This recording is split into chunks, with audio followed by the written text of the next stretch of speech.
It is now 23 minutes to 8. This is Morning Express on a Tuesday between 7 and 8. What we do is that we focus on a person of interest. Today it is none other than Oscar Omoke, who's an aspiring member of parliament for Langata Constituency. And to encourage you to keep your calls coming, this is an opportunity for you, especially for those in Langata, to basically put your prospective leader on the hot seat and ask those hard questions. What are the issues that you're facing in Langata? What are some of the things that you would like taken care of? If he becomes member of parliament, what are some of the things that you would like seen? So this is an opportunity for you to do that. And we'll start off with the last caller that we had before we took the break, and that was Obiero calling from Kibra. And he talked about an aspect again that we have seen in this country for a long time from members of parliament. Hopefully that is changing, Oscar. And this is to do with handouts, where we have, especially during this season, we have many leaders who are looking for seats, giving out handouts in exchange for votes, which of course is a cheap way of politicking. But your comments on that and possibly how that can be changed? You see, what happens in this country is that we normally identify issues that actually affect us. We legislate, actually we go and legislate about them. And the problem that I'm seeing in this country is that both the leaders and maybe the society don't respect that legislation. Because I can tell you that we know that it is actually illegal. It is not right to be buying leadership. But as they normally say that it takes two to tango, the giver and the receiver. I don't encourage persons seeking leadership positions to use handouts. But again, if you look at those who are supporting you, those who want to seek your attention, you will end up actually, they will end up asking you, now we will listen to you, how are we going home? So as a leader, you need to balance, and it has been a very difficult balance between convincing your electorate and actually making them listen, believe, and actually trust in your leadership. Mm-hmm. So it is a two-way thing, because as Obiro said, what take do we have about leadership? Then what comes in my mind is that if you cannot give handouts, then you cannot be a leader. I've left the civil service. I don't have much to give out, but I'm seeking leadership. So I'm using my skills, I'm using my exposure to do that. You can believe me that giving handouts to the whole of Langata, it's an impossible It's impossible thing. It's so not possible. We need to change our thinking. Mm-hmm. We need to actually have opportunities to have leaders articulate their issues and actually let them be chosen. Okay. Be chosen by merit of what they can do. Yes. I believe we have a caller. All right, I understand. We do have a caller calling in from Viru. Good morning. What's your comment or question, Jack? Okay, thank you. Hello? Go ahead. We can hear you. Hello? Yes, Jack. Go ahead. Say hi to Oscar. Mm-hmm. I'm not from Langata, but I know him because I have been a football coach around Langata. Mm-hmm. And he's a very good man. Those are the type of leaders we want, because he has come from humble ground, and he is a very, very social man on the ground around with the youth. Mm-hmm. But my worry is he going to be rigged out during nomination? Because that is the notion of the ODM. Mm-hmm. There are people who say that chama ina wenyewe, and they end up picking the wrong people. Right. So, Oscar are the people we want, most people, leaders who have come from humble ground. They know the problem on the ground with the people. He is social. He can make a good leader. Mm-hmm. Right. I wish him luck. So, many thanks for calling in, Jack. And finally, let's take Vincent calling in from High Rise. Vincent, what's your question or comment? I can come to campaign for him around. Vincent, good morning. What's your question or comment? Hello, this is Vincent from Nyayo High Rise. Mm-hmm. My question to the aspirants, especially the ODM ones, is why they insist on blasting their speakers in residential areas morning and evening, Right. causing a lot of disturbance. Yes, Vincent, I was actually just about to read your tweet after this call. Many thanks for calling in. Vincent is a resident of Langata County, and he did tweet us earlier. He was asking, please ask Omoke, why do they insist on blasting their speakers in residential areas? And that's a question I believe you can answer to Vincent, because he is still on the line. Actually, there are two things that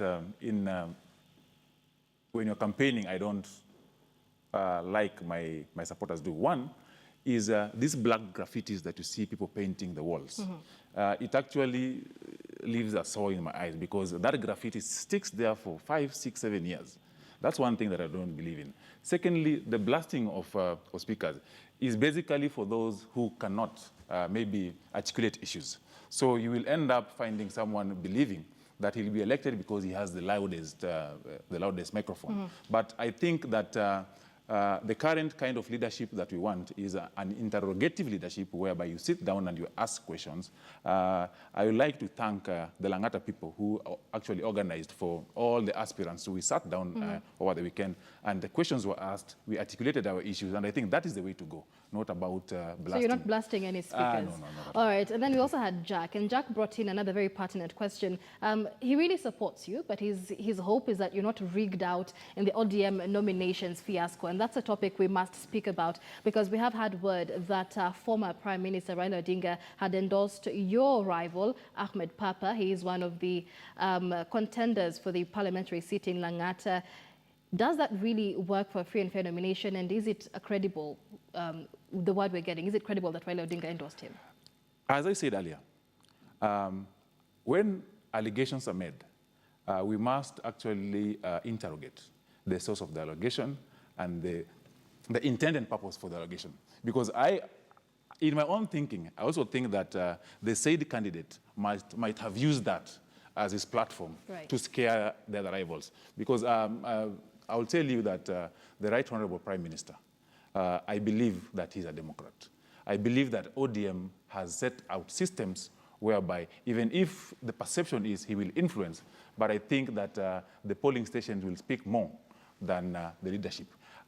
You have mentioned that how will the party primaries go? ODM, if I look at the National Election Board that has been set up, those are very credible people of high standing in society and have gone through these nominations before. And we have actually been called for a meeting as ODM aspirants in Nairobi to go and interrogate the process, to go and look how the process is going to go through, who is going to vote, are we merging polling stations, are we using the current polling stations by IBC. We also, as aspirants, we will want to engage the board and ask them, are we using the IBC register? Because we know that the political parties act now only allows the member of a political party to participate in the nomination. And we know that members have been registering in this political party. So we really want to interrogate, and one thing I want to appreciate with ODM is that they bring all the aspirants together. They'll tell you how they want to do it, and we'll ask questions. If we have issues, we'll raise them. And I think tomorrow is still far much away from the 25th, where Nairobi nominations are being done. If there will be issues between tomorrow and 25th, I'm sure the party has the So as Oscar Omoke, you are confident that you're going to get the nomination fairly? I'm confident that I will win the nomination fairly. Fair and square, so the people will decide. People will decide. Okay, and regarding the nominations, of course, we've seen quite a number of issues coming up, and we had mentioned this earlier, but now in terms of the violence that has come up, how is the party leadership going to deal with that and ensure that the perpetrators are dealt with? If you look at the party structure, if you look at the nomination structure that ODM has put in place, you will realize that apart from the appeals board in all the counties, we have an appeals board. We also have a disciplinary committee. And one of the things that all aspirants must do, and when you are applying to be the aspirants in ODM, that we signed a code of conduct. And the code of conduct is binding. So I don't see, unless someone is he's very sure that he's going to lose, someone organizing violence. Because if you are confident of winning an election and you have signed a code of conduct, it is very difficult for you to actually use violence to win it. Because, to win that? Yes. Okay, let's take a call from Hanifa in High Rise. Good morning, Hanifa. Thank you for calling and to your question. Good morning, good morning, good morning. Can you hear me? Yes, I can hear you, Hanifa. Okay, my question goes to the aspirant. I was with them on Saturday with all the members of parliament as well. And yes, I heard what he talked. And the only question that I want to ask him is about the housing. I didn't really get him on the housing thing.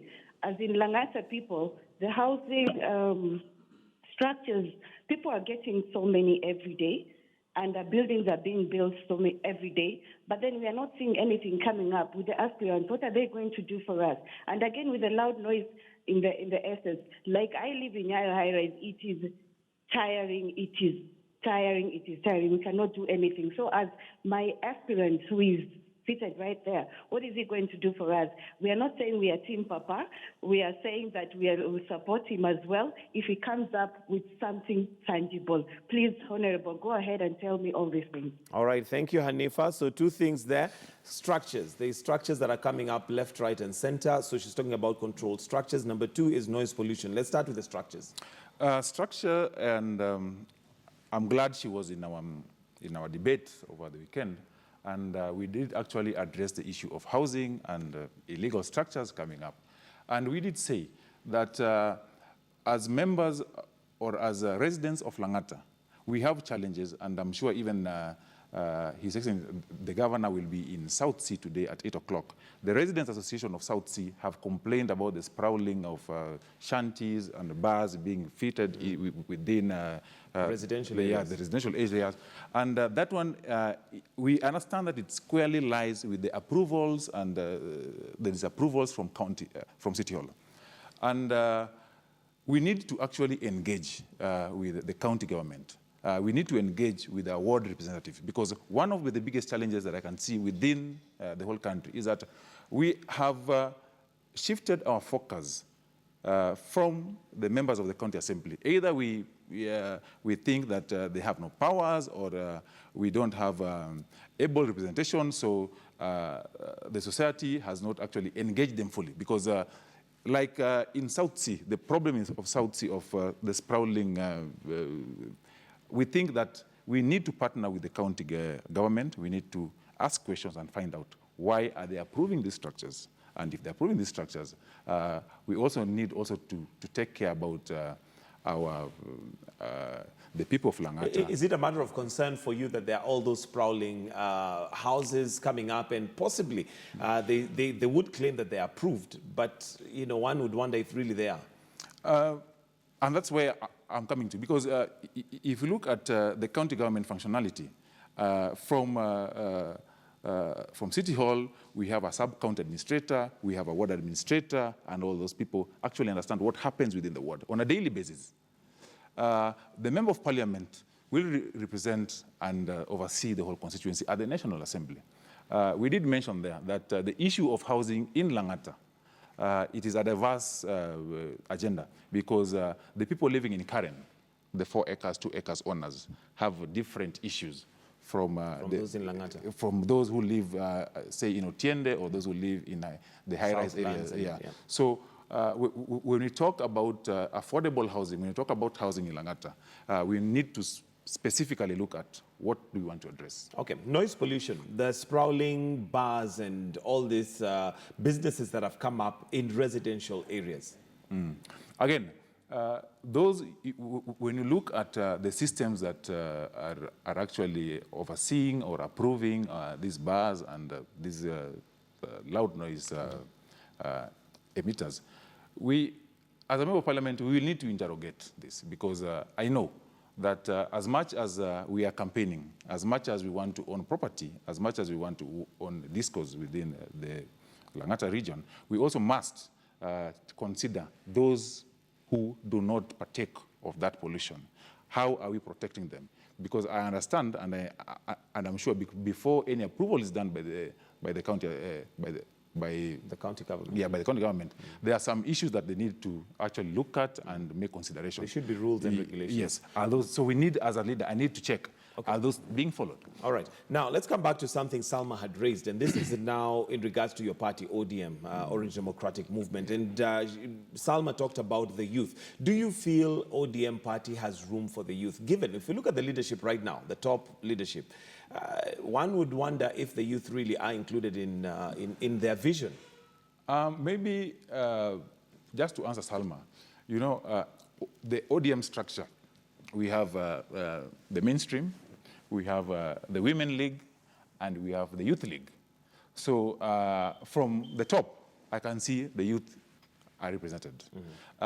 From the representation, when I look at the nominees of ODM, both at the County Assembly and the National Assembly, you will see that they have integrated both women and youth. Okay. So I do believe that ODM has space for all of us. For all of us. Okay, so, well, as we wind up, and this is an area maybe that people also like to know about their leader. What do you do for, leisure? What do you do to In fact, relax? even just before you answer that, a little bird somewhere told me you're a father of quadruplets? Yes. I'm married to my beautiful wife, Mercy. We have our firstborn, who is now 14 years, and our second-born, we were blessed with quadruplets, so I have 5 children. Buy one, get 3 free, so to speak. Yes. Fantastic. So what do you do for leisure? What do you do, just to chill out and relax? One thing that I normally appreciate when I have time is to sit down with friends and catch up on the happenings, the daily happenings of life. But as a person, one thing that I actually like doing is traveling and seeing the sceneries and... Okay. Now, Nairobi, and particularly estates, and Langata is not left out, has become a concrete jungle. What is it that you would see or envision or do to ensure that we have some green space left for children to play, children to just be children, really? Right now, we have, just like I've mentioned, it's a concrete jungle. You hardly have any space or consideration for the young ones to have a place where they can just play safely. They play on roads now. One thing that I normally say that I am seeking to be a member of parliament for Langata, where we have 100-acre plus of cemetery, we have 1,000 acres plus of the wildlife, and we need to look at how do we protect what we have right now. But in terms of the playing ground and the playing fields, I know that there have been some people who have grabbed land. We have seen people who take land belonging to the kids and developing them. We need to integrate, we need to agree and plan on the way forward for the people of Langata and for the children of Langata. All right. Oscar Omoke, thank you very much for being person of interest this morning. And that is aspiring Member of Parliament for Langata, Oscar Omoke, who was our person of interest. Thank you for your participation. But at this point, this is where we wind up this segment of the show. For those of us on KTN Home, it's time for Life and Style. Those of us on KTN News, we've got some news updates coming up. Then later on, we'll be talking about your money. And this is a period that many parents, of course, grapple and wonder what to do with their children. Because here you have your children at home, but there is hardly much to do. Then again, it also affects your pocket. So we'll be looking at that on your money today. But we'll take a short break. When we come back, we've got some news updates.